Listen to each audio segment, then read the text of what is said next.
राधे राधे दोस्तों। आज हम लोग इकोनॉमिक्स की पूर्वावलोकन की अगली क्लास करेंगे। हम लोगों ने कल देखा था कल दो चैप्टर देखे थे, सतत आर्थिक विकास और कृषि एवं संबंधित क्षेत्र।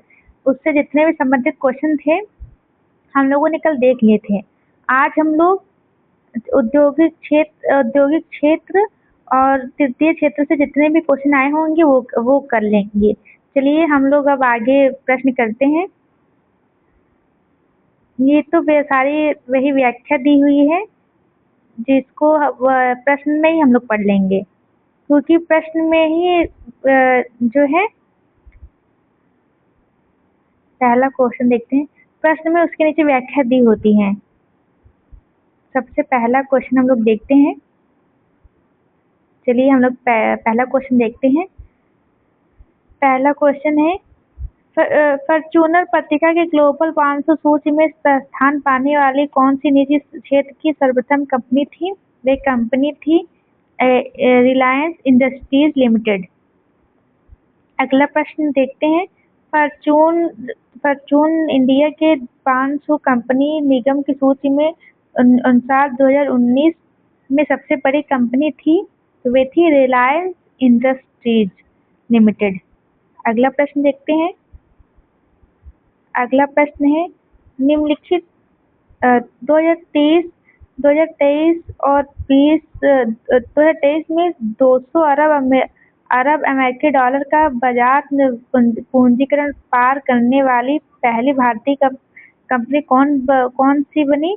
वे थी रिलायंस इंडस्ट्रीज। अगला प्रश्न देखते हैं। अगला प्रश्न है, इसमें क्या सही है ये बताना है। पेट्रोलियम और प्राकृतिक गैस नियामक board petroleum and natural gas regulatory board Bharat सरकार द्वारा स्थापित प्रथम नियामक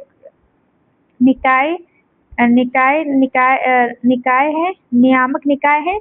नहीं, ये प्रथम नहीं है, इससे पहले भी बनाए जा चुके हैं। पीएनजीआरबी का एक कार्य गैसों के लिए प्रतियोगी बाजारों को सुनिश्चित करना है। बिल्कुल सुनिश्चित करना है। अगला देखते हैं हम लोग। पीएनजीआरबी के निर्णय के विरुद्ध अपील विद्युत अपीलीय अधिकरण के समक्ष की जाती है, तो बिल्कुल की जाती है। अगला आगे हम लोग देखते हैं। आप चाहें तो इसकी व्याख्या पढ़ सकते हैं। मैं इसलिए नहीं पढ़ रही हूँ क्योंकि वीडियो बहुत लंबी हो जाती है। अगला हम लोग देखते हैं, और जब आप खुद से पढ़ेंगे ना तो आपको ज्यादा समझ में आएगा। निम्नलिखित में से पीसीआरए की फुल फॉर्म होगी। पीसीआरए की फुल फॉर्म है पेट्रोलियम संरक्षण अनुसंधान संघ।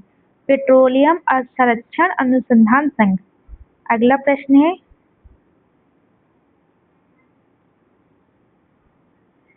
पीसीआरए का फुल फॉर्म है पेट्रोलियम कंजर्वेशन रिसर्च एसोसिएशन। इसकी स्थापना हुई थी 1978 में। अगला देखते, नीति आयोग के CDSGD इंडेक्स 2023 में किस भारतीय राज्य ने शीर्ष प्रदर्शन किया? तब तो किया था केरल ने किया था। अगला हम लोग देखते हैं। अगला है, कॉर्पोरेट सामाजिक उत्तरदायित्व SCR के संदर्भ में निम्नलिखित में से कौन सा कथन सही है? कंपनी एक्ट 2014 ने CSR को अनिवार्य बना दिया। CSR कंपनी 2014 नहीं था, ये 2013 था, इसलिए ये गलत। पहला गलत होगा। ये 2013 था, इसलिए ये गलत होगा। और दूसरा देखिए, इसके अंतर्गत आने वाली कंपनियों को अपने वार्षिक शुद्ध लाभ का 1% CSR गतिविधि नहीं, 1% नहीं है, 2% है।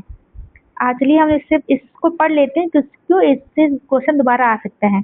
जो इम्पोर्टेंट रहेगा हम लोग उसको जरूर पढ़ेंगे। चलिए जल्दी पढ़ लेते हैं।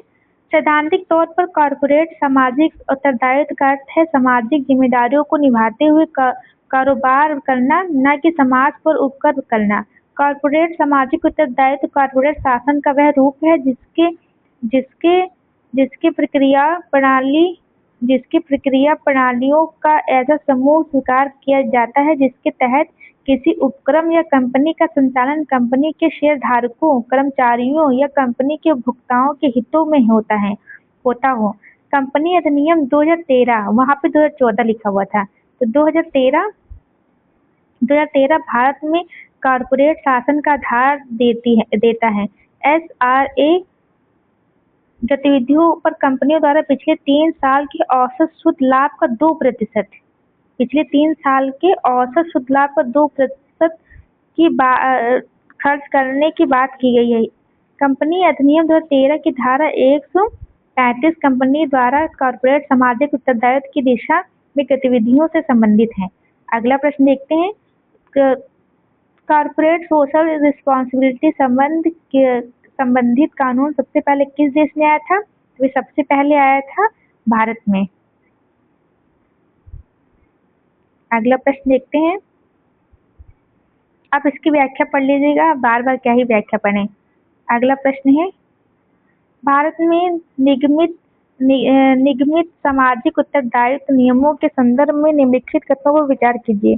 CSR नियम विनिर्दिष्ट करते हैं कि सीधे कंपनी अथवा इसके कर्मचारियों को लाभ पहुंचाने वाला व्यय को CSR क्रियाकलापों के रूप में नहीं माना जाएगा, बिल्कुल इसको नहीं माना जाएगा, पहला सही है। दूसरा है, CSR नियम CSR क्रियाकलापों पर होने वाले न्यूनतम व्यय को निर्दिष्ट नहीं करता तो है, इसलिए ये गलत हो जाएगा। इसकी पूरी व्याख्या है, आप लोग पढ़ लीजिएगा। अगला हम लोग देखते हैं, निम्नलिखित कथनों में से कौन सा कथन उदय कोटका समिति के विषय में गलत है? उदय कोटका समिति के विषय में डी आंसर गलत है। देखते हैं क्या है। इसने संसूचित की कि अध्यक्ष तथा प्रबंधन निदेशक के पद एक ही बने रहना चाहिए। नहीं, इन्होंने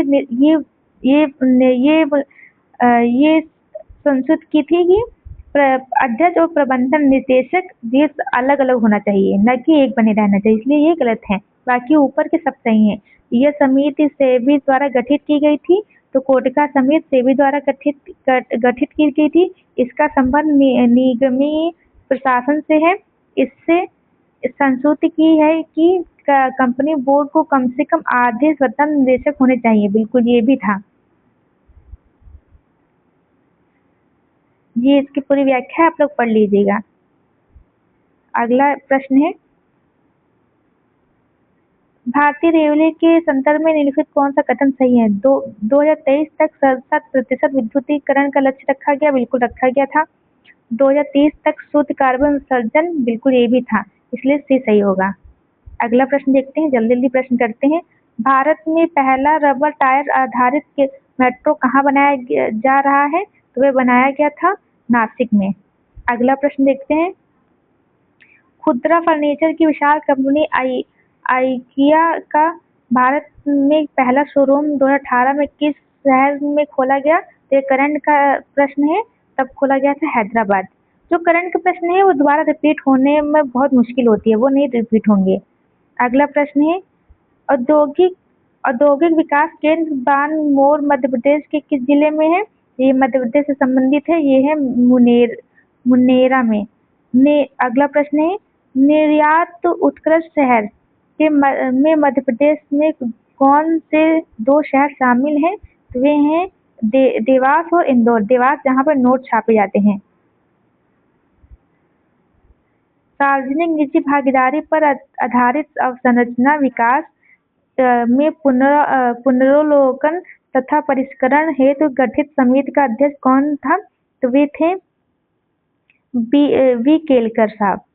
तत्कालीन केंद्रीय मंत्री अरुण जेटली ने बजट वर्ष 2015-16 में घोषणा की थी कि बुनियादी ढांचे के विकास हेतु सार्वजनिक निजी भागीदारी मॉडल पर पुनर्विचार किया जाए, इसे पुनः मजबूत बनाया जाए। इसलिए इसी घोषणा के अनुरूप डॉक्टर विजय केलकर के अध्यक्षता में बुनियादी ढांचे के विकास हेतु पीपी मॉडल पर फिर से विचार करने तथा इसे मजबूत करने के लिए इस समिति का गठन किया गया। अगला प्रश्न है, भारतमाला परियोजना परियोजना में भारत का निम्नलिखित में से कौन सा इंफ्रास्ट्रक्चर क्षेत्र संबंधित है? तो ये संबंधित है भारतमाला सड़क इंफ्रास्ट्रक्चर से। अगला प्रश्न है,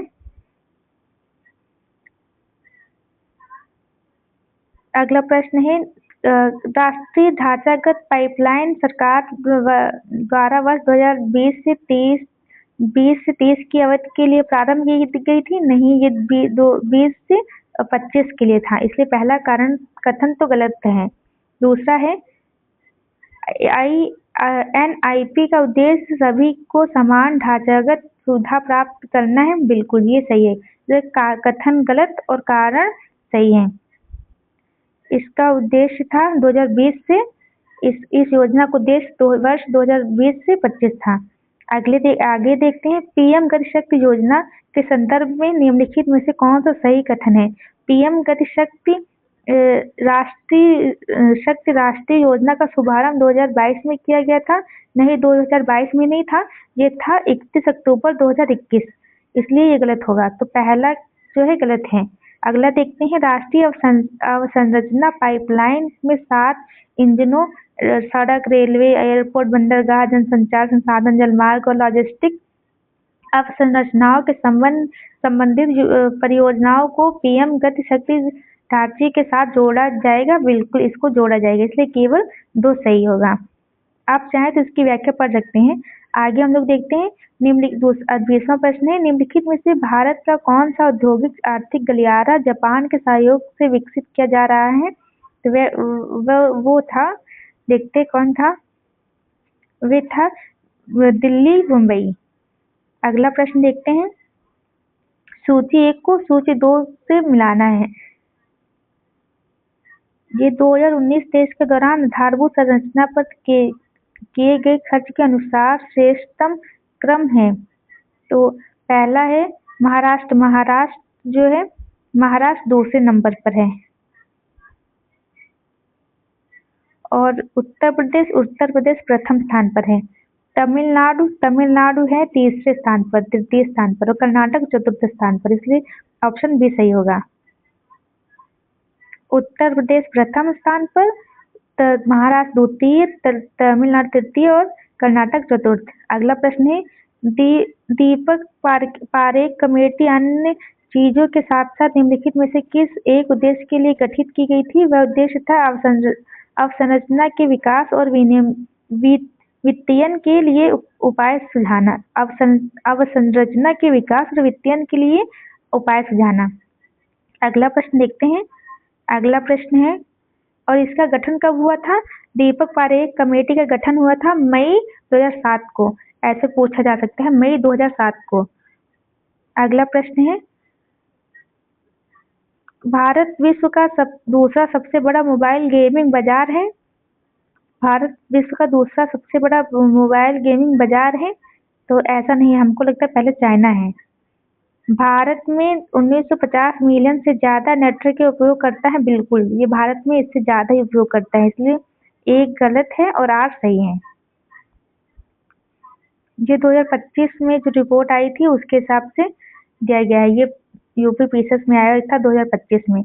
अगला प्रश्न है, भारतीय सेल्युलर एसोसिएशन द्वारा जारी किए गए हालिया आंकड़ों के मुताबिक भारत ने मोबाइल फोन बनाने में विश्व में कौन सा स्थान हासिल किया है?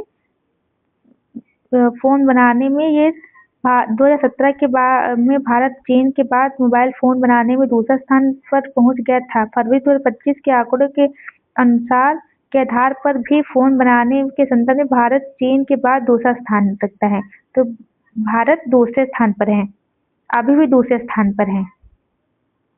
2023 में मोबाइल फोन के निर्माण में भारत दूसरे स्थान पर है। अगला प्रश्न देखते हैं, राष्ट्रीय निवेश और अवसंरचनात्मक नीति के संदर्भ में निम्नलिखित कथनों पर कौन सा सही है? यह नीति आयोग का एक अंग है। नहीं, ये अंग नहीं है। वर्तमान में इसकी कॉर्पस रूप 4 लाख करोड़ है, तो ये भी नहीं है, न तो एक न तो। इसका न्यास भारतीय न्यास अधिनियम 1882 के प्रावधानों के तहत राष्ट्रीय निवेश एवं अवसंरचना नीति एवं अंशदानी और नियत निवेश न्यास के रूप में पंजीकृत संस्थान है। यह नीति आयोग का अंग नहीं है।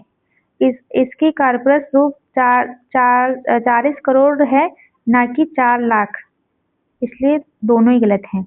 अगला प्रश्न देखते हैं। उत्पादन संबंधित प्रोत्साहन योजना के बारे में निम्नलिखित कथनों पर विचार कीजिए। यह योजना घरेलू विनिर्माण के बढ़ावा देने और मोबाइल फोन विनिर्माण तथा निर्दिष्ट इलेक्ट्रॉनिक घटकों में बड़े निवेश के आकर्षित करने के लिए योगदान से जुड़ी प्रोत्साहन की पेशकश करती है। बिल्कुल ये करती है, नहीं करती है। इसमें डी आंसर है, इसका मतलब ये नहीं करती हैं। चलिए इसको काट देते, नहीं करती है तो। नहीं, इसमें प्रश्न है कि उपरोक्त में से कौन गलत है। देखा ना, अभी गलत हो गया था, इसलिए हमें हमेशा ध्यान देना चाहिए कि कौन गलत है, क्या सही है। वही तो सोचो, ये तो सही होना चाहिए था, इसमें गलत छाटना है, गलत क्या है। तो पहला तो सही है। इस योजना में आवेदकों की 2 श्रेणियां हैं, वैश्विक कंपनी और घरेलू कंपनियां। नहीं, ये गलत है। और तीसरा ऑप्शन है, यह योजना पात्र कंपनियों को 6 वर्षों की अवधि के लिए भारत में निर्मित और लक्ष्य श्रेणी में शामिल वस्तुओं की शुद्ध वृद्धिशील बिक्री आधार वर्ष पर लगभग 8% का औसत प्रोत्साहन प्रदान करती है। बिल्कुल इस योजना का तो ये करती है। अगला है, PLI के तहत लक्ष्य श्रेणी laptop, tablet, all in one PC, server और अल्ट्रा सैमसंग फैक्टर शामिल होंगे। तो ये बिल्कुल ये शामिल होंगे, तो ये भी शामिल होंगे।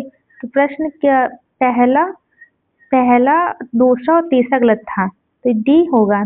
तीसरे में क्या था, यह योजना पात्र कंपनियों को 6 वर्षों की अवधि के लिए भारत में निर्मित और लक्ष्य श्रेणी में शामिल वस्तुओं की शुद्ध वृद्धिशील बिक्री पर लगभग 8% का औसत प्रोत्साहन प्रदान करेगी। तो ये नहीं था। हम लोग इसको पढ़ लेते हैं एक बार, क्योंकि थोड़ा कंफ्यूजन था ना, इसलिए पढ़ लेते हैं। भारत के आत्मनिर्भर बनने के विजन में ध्यान रखते हुए देश की विनिर्माण क्षमता को निर्यात को बढ़ाने के लिए वर्ष 2021 में 14 महत्वपूर्ण क्षेत्रों के लिए उत्पादन से जुड़े प्रोत्साहन योजना की घोषणा की गई। इस योजना का उद्देश्य प्रमुख क्षेत्रों आधुनिक प्रौद्योगिकी में निवेश आकर्षित करने, बेहतर क्षमता सुनिश्चित करना और विनिर्माण क्षेत्र में बड़े पैमाने पर अर्थव्यवस्था को आकार में विस्तार करना तथा भारतीय कंपनियों एवं विनिर्माताओं को वैश्विक स्तर पर प्रतिस्पर्धी बनाना है। यह योजना घरेलू विनिर्माण को बढ़ावा देने और मोबाइल फोन घरेलू विनिर्माण को बढ़ावा देने और मोबाइल फोन विनिर्माण तथा निर्दिष्ट इलेक्ट्रॉनिक घटकों को बढ़ाने निवेश को आकर्षित करने के लिए उत्पादन से जुड़े प्रोत्साहन पेश करती है। इस योजना के तहत लक्ष्य श्रेणी laptop, tablet, all in one PC, server, ultra small form factor आज शामिल हैं। अगला प्रश्न देखते हैं। भारत सरकार ने राष्ट्रीय विनिर्माण नीति कब जारी की? ये जारी की थी 4 नवंबर 2011 को। 4 नवंबर 2011 को। अगला प्रश्न है, राष्ट्रीय विनिर्माण नीति कब भारत सरकार द्वारा लागू की गई थी? तो 4 नवंबर 2011। अगला प्रश्न है, इसमें स्टार लगा इसलिए प्रश्न नहीं करते हैं, क्योंकि स्टार वाले में बहुत कंफ्यूजन हो जाती है, तो हम लोग क्यों कंफ्यूजन क्रिएट करें। अगला प्रश्न है, विनिर्माण क्षेत्र के विकास को प्रोत्साहन करने के लिए भारत सरकार ने कौन सी नई नीतिगत पहल की है? राष्ट्रीय निवेश तथा विनिर्माण क्षेत्र की स्थापना, एकल खिड़की मंजूरी, सिंगल विंडो क्लियरेंस, ये भी है, प्रौद्योगिकी अधिग्रहण तथा विकास कोष की स्थापना। तो मुझे सब लग रहे हैं 1, 2, 3। अब ऑप्शन में देख लेते हैं क्या सभी हैं। ऑप्शन में डी सभी हैं, उत्तर डी सही है। अगला प्रश्न है, हाल ही में भारत में प्रथम राष्ट्रीय निवेश और विनिर्माण क्षेत्र का गठन कहाँ किया जाने के लिए प्रस्ताव प्रस्ताव दिया गया था? तब प्रस्ताव दिया गया था आंध्र प्रदेश। ये इसकी व्याख्या है, आप लोग पढ़ लीजिए। 8 क्षेत्र थे। अब हम लोग दूसरा प्रश्न देखते हैं। वर्ष 2017-18 में भारत के किस राज्य में विनिर्माण क्षेत्र की मंजूरी गहनता सबसे अधिक है? वह थी मध्य प्रदेश। सबसे सरकार की नीति मेक इन इंडिया का उद्देश्य है। मेक इन इंडिया का उद्देश्य है नौकरशाही को ढीलापन को सुधार करना, लाल फीताशाही को हटाना, विनिर्माण की लागत को कम करना, उत्पादन को प्रतियोगी बनाना। उपरोक्त सभी होंगे। ई। अगला प्रश्न देखते हैं हम लोग। अगला प्रश्न है मेक इन इंडिया कार्यक्रम प्रारंभ किया गया, तो ये किया गया 25 सितंबर 2014 को। मेक इन इंडिया कार्यक्रम 25 सितंबर 2014 को किया गया। इसका लोगो क्या था? शेर। मेक इन इंडिया कार्यक्रम का लोगो है शेर। और ये कब लागू हुई? तो ये लागू हुई 25 सितंबर 2014 को। अगला प्रश्न है मेक इन इंडिया कार्यक्रम के संदर्भ में निम्नलिखित में से कौन सा सही है? मेक इन इंडिया प्रोग्राम वर्ष 2014 में प्रारंभ हुआ, बिल्कुल 24 सितंबर 2014 को। इसका उद्देश्य भारत में कंपनियों को विनिर्माण हेतु प्रोत्साहन देना तथा निवेश को सुगम बनाना है, बिल्कुल दोनों ही है, इसलिए ए आंसर सही होगा। अगला प्रश्न है 25 सितंबर 2014 को मेक इन इंडिया स्कीम लागू हुई। अगला प्रश्न है निम्नलिखित में से कौन एक प्रौद्योगिकी विकास के लिए प्रोत्साहिक नहीं है? मेक इन इंडिया तो है, ease of doing business, startup India, लेकिन डिजिटल इंडिया नहीं है। अगला प्रश्न देखते हैं हम लोग। आप चाहें तो इसको पढ़ सकते हैं व्याख्या। स्टार्टअप्स की विशेष आवश्यकताओं को पूरा किया जाता है। दूत निवेशकों के माध्यम से, जोखिम युक्त पूंजी से, भीड़ वित्तपोषण के माध्यम से, सभी से किया जाता है। अगला प्रश्न देखते हैं। प्रारंभ में स्टार्टअप की विशेष जरूरतों को पूरा करने के लिए नए युग के वित्तीय विकल्प हेतु सलाह दी है। ये दी है प्रणब मुखर्जी ने। किसने दी है? प्रणब मुखर्जी ने। प्रारंभ में स्टार्टअप की विशेषता जरूरतों को पूरा करने के लिए नए युग के वित्तीय विकल्पों हेतु सलाह दी है प्रणब मुखर्जी ने।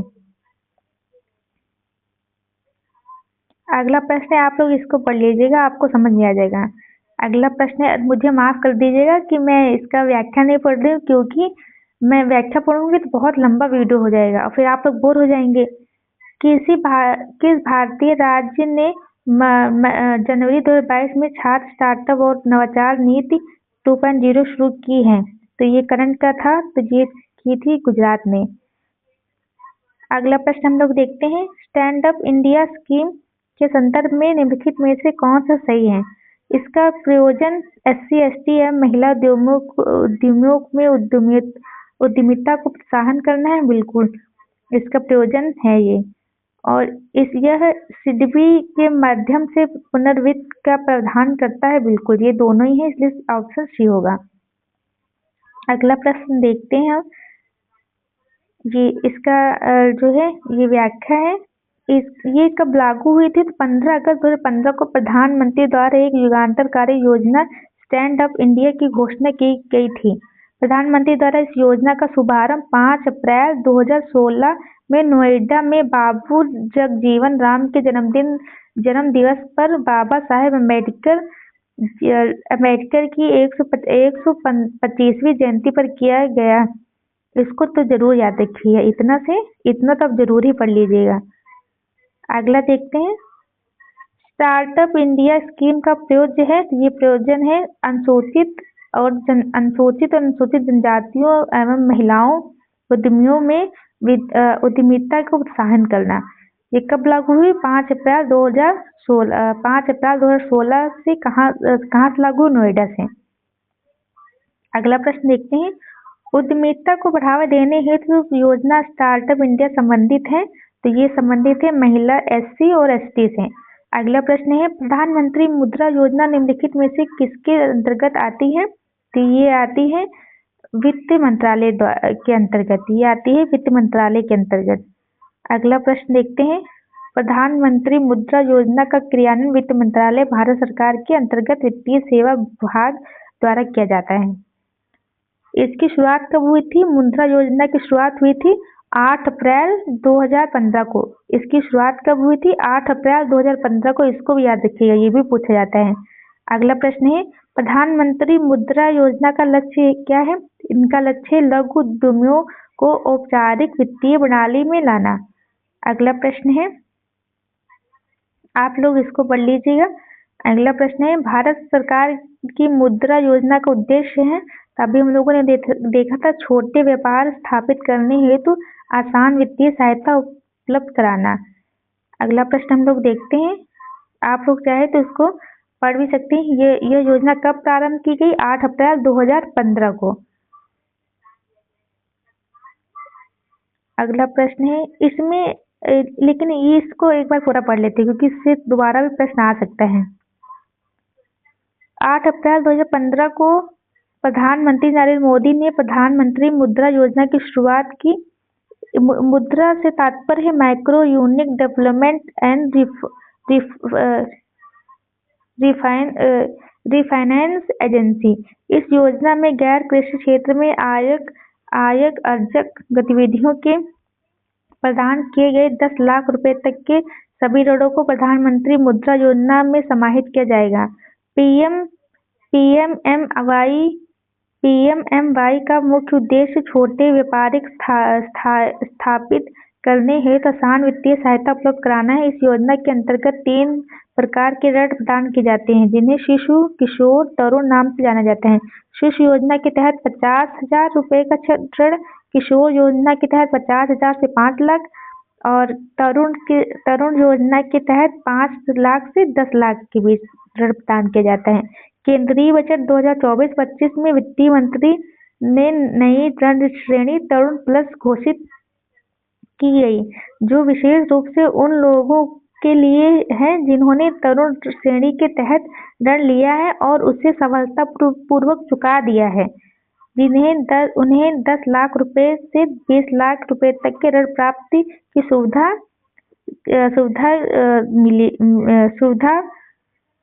मिलती है। यह नई सीमा 24 अक्टूबर 2024 से प्रभावी है। इसमें भी वही सब लिखा हुआ है।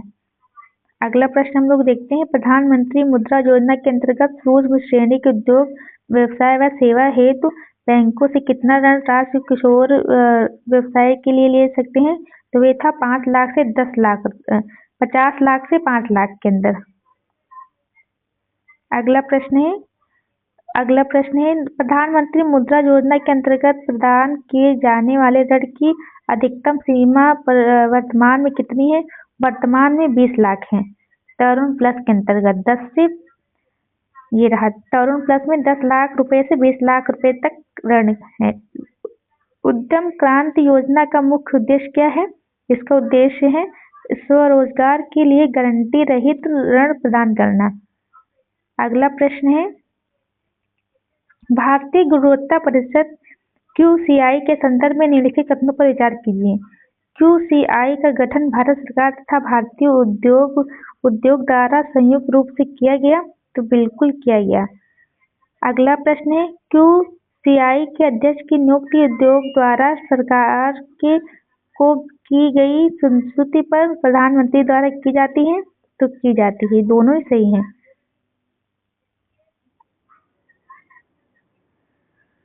इसका एक बार पढ़ लेते हैं क्योंकि इससे आगे प्रश्न आएंगे। वर्ष 1996 में कैबिनेट के निर्णय के आधार पर द्वारा मंत्रालय स्टाफ फोर्स सचिव की समिति तथा मंत्रियों के समूह के परामर्श के बाद यूरोपीय संघ के विशेषज्ञ मिशन की सिफारिश पर एक राष्ट्रीय निकाय के रूप में भारतीय गुणवत्ता परिषद की स्थापना की गई। इसकी स्थापना को वर्ष 1997 में दर्ज किया गया। किया जाता है। वर्ष 1977 और 1919 तक रतन एन टाटा इसके पहले अध्यक्ष रहे। भारतीय गुणवत्ता परिषद में भारतीय उद्योगों का प्रतिनिधित्व तीन प्रमुख उद्योग संघों जैसे सोचेमैन CII तथा फिक्की के द्वारा किया जाता है। भारतीय गुणवत्ता परिषद भारतीय उत्पादों एवं सेवाओं की गुणवत्ता प्रतिस्पर्धा बढ़ाने के उद्देश्य से अनुरूपित मूल्यांकन प्रणाली जैसे अंतर्राष्ट्रीय स्तर पर मान्यता दी गई है की स्थापना करके देश के गुणवत्ता संबंधी अभियानों के एक नीतिपरक दिशा देता है। भारतीय गुणवत्ता परिषद अध्यक्ष एवं सेक्रेटरी जनरल सहित 29 सदस्यों की एक परिषद द्वारा संचालित है।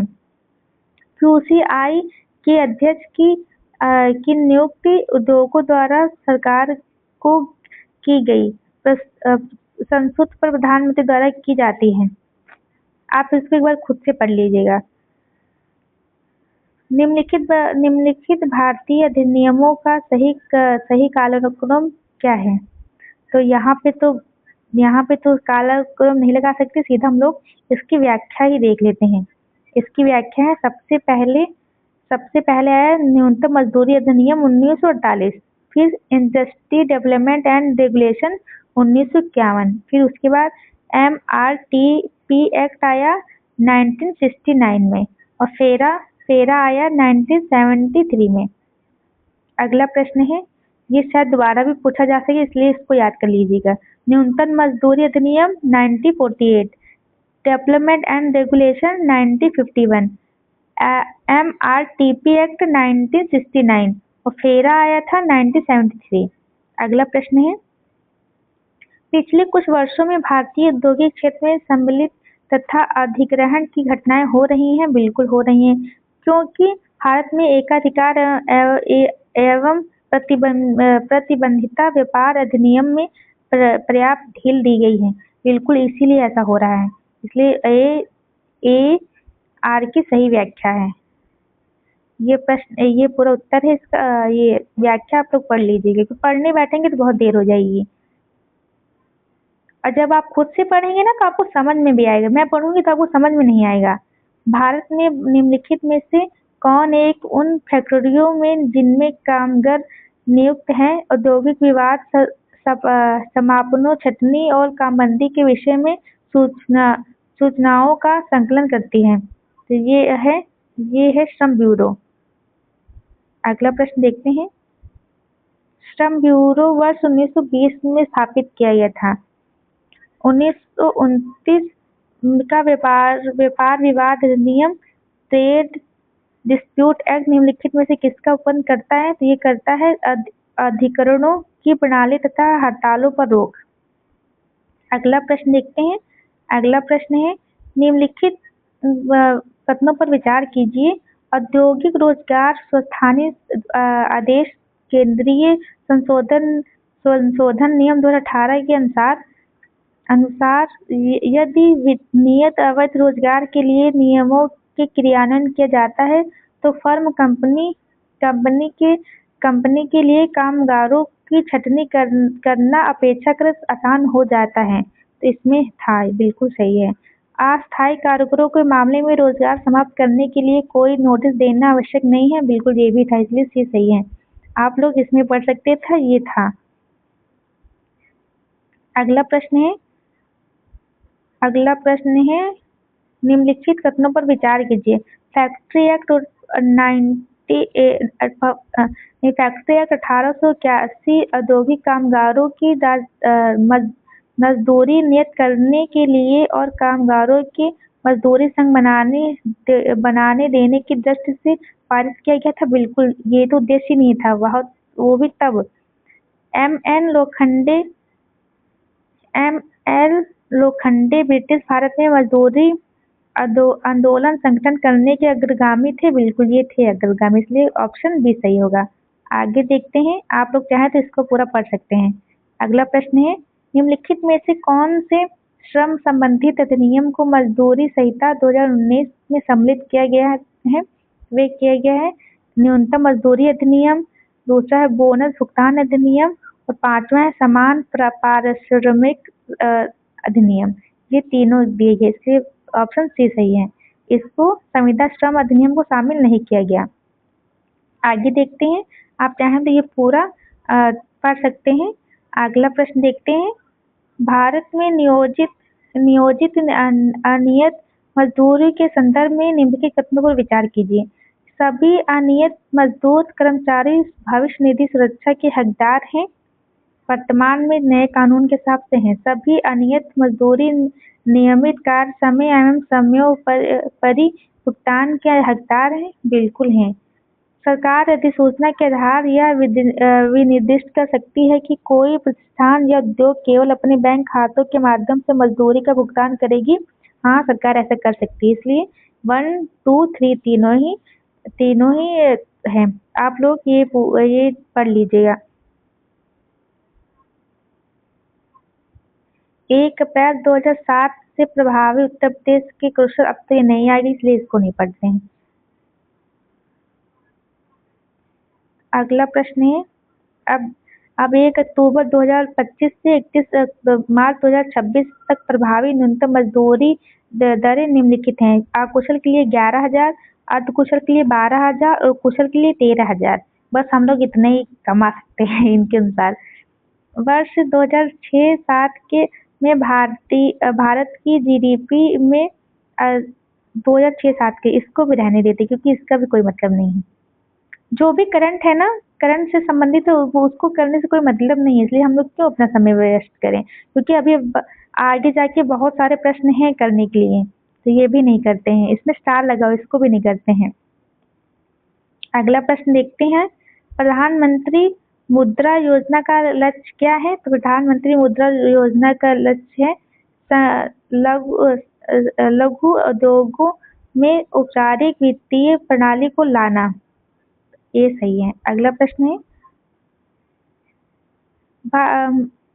भारत सरकार की मुद्रा योजना का उद्देश्य है। भारत सरकार की मुद्रा योजना का उद्देश्य है छोटे व्यापार स्थापित करने हेतु तो आसान वित्तीय सहायता प्रदान करना। हमको लगता है ये रिपीट हो गया है, अभी हम लोगों ने तो ये देखा था। आगे चलते हैं, ये रिपीट ही हो गए हैं।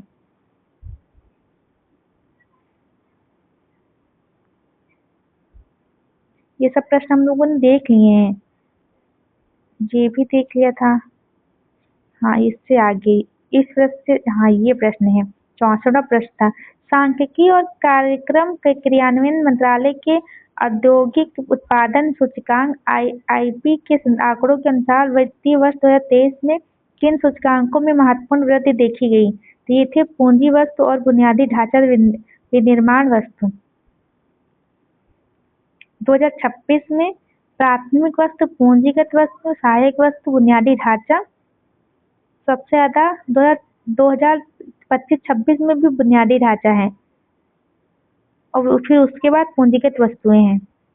अगला प्रश्न है, भारत के औद्योगिक उत्पादन सूचकांक में निम्नलिखित में से कौन सी गतिविधियां सम्मिलित नहीं है?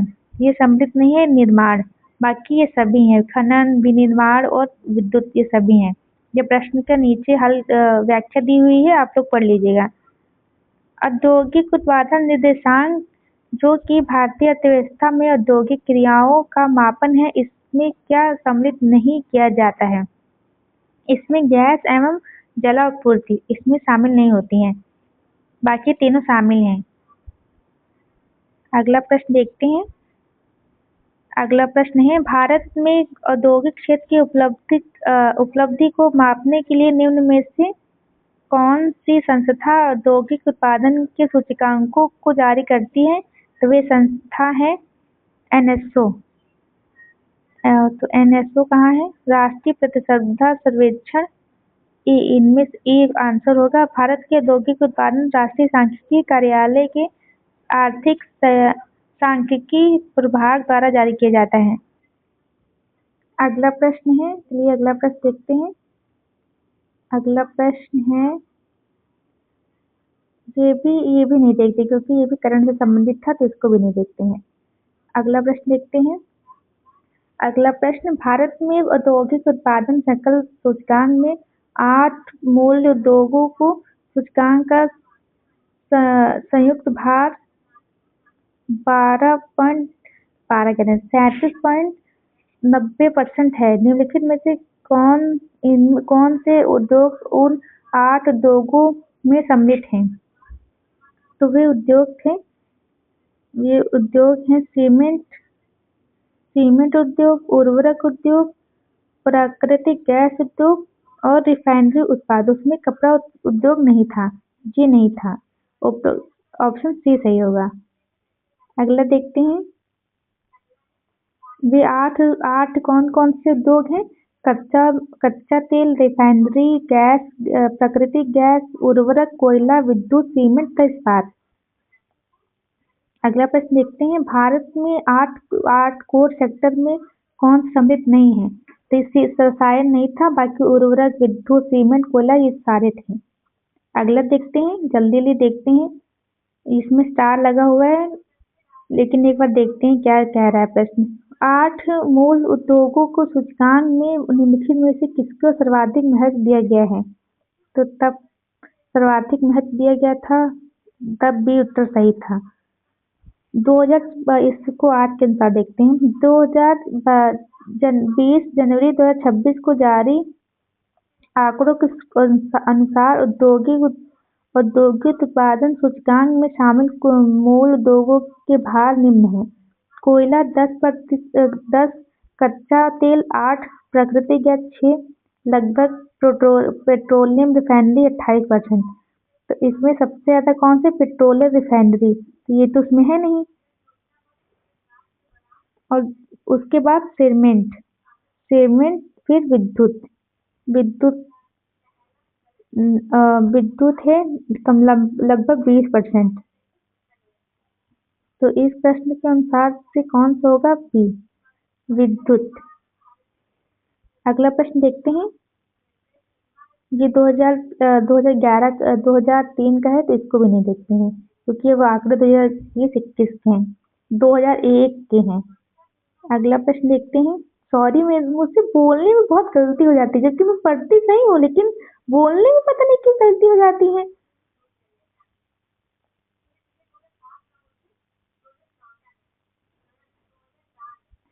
अगला प्रश्न है। भारत सरकार द्वारा कोयला क्षेत्र का राष्ट्रीयकरण इंदिरा गांधी के कार्यकाल में किया गया था। तो ये सही है, पहला ऑप्शन सही है। अगला प्रश्न अगला है। वर्तमान में कोयला खंडों का आवंटन लॉटरी के आधार नहीं नीलामी होती है, न कि लॉटरी के आधार पर। भारत हाल ही के समय घरेलू आपूर्ति की कमी को पूरा करने के लिए कोयला का आयात करता था, किंतु अब भारत कोयला का उत्पादन में आत्मनिर्भर है नहीं, अभी भी आयात करता है, इसलिए केवल 2 होगा, केवल 1 होगा। अगला प्रश्न देखते हैं। विनिर्माण क्षेत्र में किसे शामिल नहीं किया जाता है? विनिर्माण क्षेत्र में किसे शामिल नहीं किया जाता है? तो वह है निर्माण उद्योग को शामिल नहीं किया जाता। अगला प्रश्न है, ये भी 2020 से संबंधित है, करंट का ही रहा होगा ये प्रश्न देख लेते हैं। सूक्ष्म लघु और मध्यम उद्योग अधिनियम 2020 के विषय में निम्नलिखित कथनों पर विचार कीजिए। भारत सरकार ने 13 मई 2020 को आत्मनिर्भर भारत पैकेज के अंतर्गत एमएसएमई की परिभाषा घोषित की।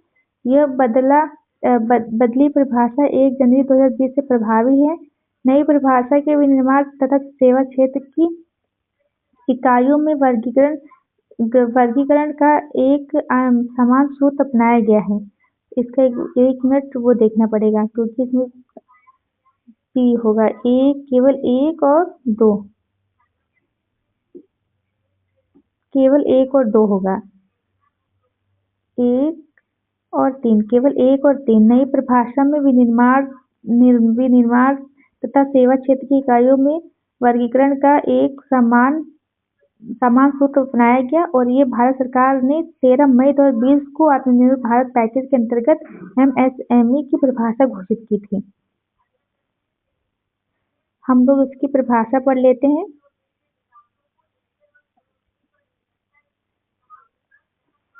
इसका भी संशोधन किया गया ना नई 2025-26 में, इसलिए इसको पढ़ लेते हैं।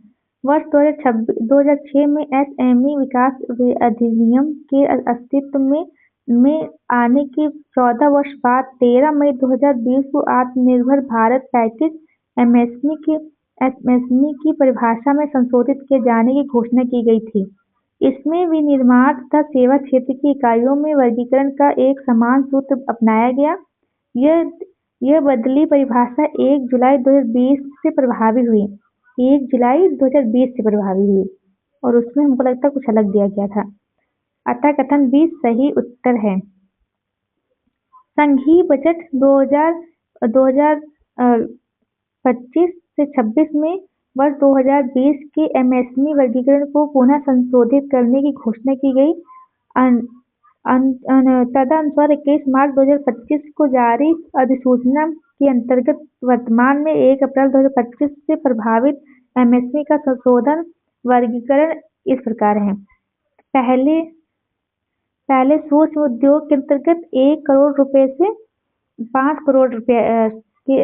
करोड़ आता था, लेकिन वर्तमान में 2.5 करोड़ से 10 करोड़ के बीच में है। लघु उद्योग में पहले 10 करोड़ से लेके 50 करोड़ था। अब नए संशोधन में 25 करोड़ से 100 करोड़ हो गया है। और पहले मध्यम उद्योग में 50 करोड़ से 250 करोड़ था। अब क्या हो गया है, 1.5 करोड़ 125 करोड़ से 500 करोड़ हो गया है। वर्ष 2025 में घोषित निवेश और कारोबार में नए संशोधित वर्गीकरण में क्रमशः 2.5 गुना और 2 गुना की वृद्धि की गई। अगला प्रश्न देखते हैं। निम्नलिखित में से किस वर्ष एमएसएमई का अद्यतन वर्गीकरण किया गया था? तो वह किया गया था 2020 में। इसमें स्टार लगा हुआ इसलिए इसको नहीं देखते हैं। इसमें भी स्टार है, इसको भी नहीं देखते हैं। अगला प्रश्न देखते हैं। इसमें तो व्याख्या दी हुई है जो हम लोगों ने भी पढ़ी है। इसमें वही व्याख्या है। अगला प्रश्न देखते हैं। निम्नलिखित में से कौन सा भारत में सूक्ष्म उद्यम के आंशिक रूप से प्रभावित करता है? संयंत्र और मशीनरी का उपकरण 1 करोड़ से अधिक निवेश नहीं होना चाहिए। बिल्कुल 1 करोड़ से 5 करोड़ तक था, तो पहला सही है। 2020 के अनुसार क्या था? 1 करोड़ निवेश कितना होना चाहिए? 1 करोड़ और वार्षिक कारोबार टर्नओवर 5 करोड़। और लघु में क्या था? 10 करोड़ का निवेश और 50 करोड़ का टर्नओवर। और मध्यम उद्यम का 50 करोड़ निवेश और 250 करोड़ रुपए कारोबार। अगला प्रश्न देखते हैं। भारत में जिन व्यवसायों का विनियोग 1 करोड़ रुपए तथा कारोबार 5 करोड़ तक है, उन्हें सूक्ष्म उद्योग कहते हैं। अब तो ये परिभाषा बदल गई है, इसलिए अब इस प्रश्न को करने कोई महत्व नहीं, क्योंकि अब वर्तमान में कितना हो गया है? वर्तमान में हो गया है, एक बार फिर से देख लेते हैं। वर्तमान में 2.5 करोड़ हो गया है। सूक्ष्म में 2.5 करोड़, एक बार फिर से देख लेते हैं क्योंकि इससे प्रश्न आ सकता है। सूक्ष्म में अब वर्तमान में 2.5 करोड़ से लेके 10 करोड़, लघु मध्यम में 25 करोड़ से 100 करोड़ और मध्यम में 125 करोड़ से 100 करोड़, 500 करोड़। अगला प्रश्न देखते हैं। अगला प्रश्न है भारत में, ये तो देख लिया था, और दूसरा प्रश्न देखते हैं।